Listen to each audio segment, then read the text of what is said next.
I often see the question of fasting coming up in the carnivore groups that I'm a part of.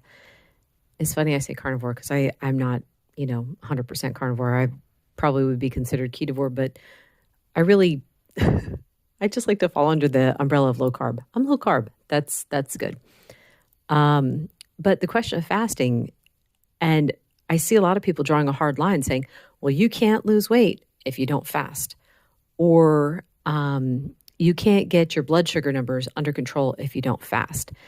And that, oh my word, that drives me nuts because I'm like, that may have been the case for you. You might have been a person where the only way you could lose weight was through fasting, or that was the only way you got your blood sugar under control. So I've got me and my mom both as examples where we both lost weight without fasting, and she got her blood sugar numbers under control without fasting. So it's like, explain that, to say that, to draw that hard line and say you can only, like you can say that it can be done, but to use the word only really drives me nuts. It's like, because you're putting a qualifier on there and it's like it absolutely 100% has to be this thing. So that bugs me. But I was thinking, like, so why don't I fast? I did try it in the beginning, but I kept having issues with it where, so it's like I would be fasting and I'd be hungry and I'm like, okay, well, Dr. Fung says you just have to ride out the wave. Okay, I'm trying to ride out the wave. So I would start to feel a little better, but then it would come back stronger. Okay, just ride out the wave. Let me do it again. And I'd ride out the wave and then it'd come back even stronger until pretty much all I felt was hunger. It was just nonstop.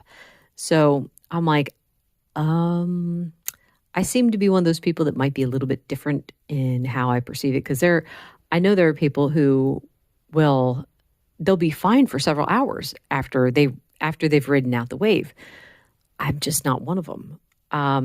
There was another time where I tried fasting and then, the recommended thing, break your fast with some broth or something like that. So I had made my own homemade bone broth. It was extremely simple. It was just the bones, salt, pepper. I think I had thrown an onion in there. Not that I was eating the onion. It was just there for flavor. Like I said, this was back in the beginning, so I was still doing keto at that point. But when I had that bone broth, I didn't even have that much.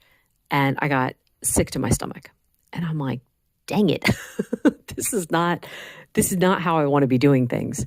So those are my reasons why I don't fast. It's the hunger is too much of a distraction for me to focus on anything else in my life. And I just, it's not worth it to me.